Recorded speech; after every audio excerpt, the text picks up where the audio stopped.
Welcome to Let Me Fix This. Enjoy the video. Open Outlook and switch to Calendar View to begin adjusting privacy settings.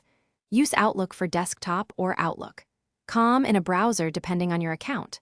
Right-click your calendar, choose Properties or Permissions, and open the sharing options.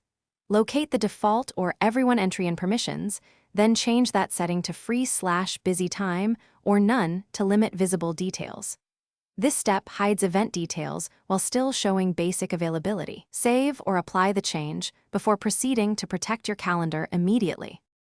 Create or edit an event and click the private lock icon to restrict visibility. The private flag prevents detailed information from showing to other users or delegates. Private events still display as busy or free, so scheduling remains possible without revealing content.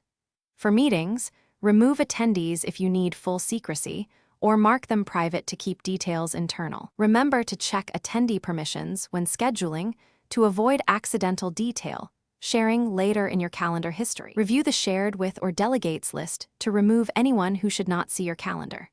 Click Manage Access or Sharing Settings to view individual permission levels and modify them to Reviewer or None.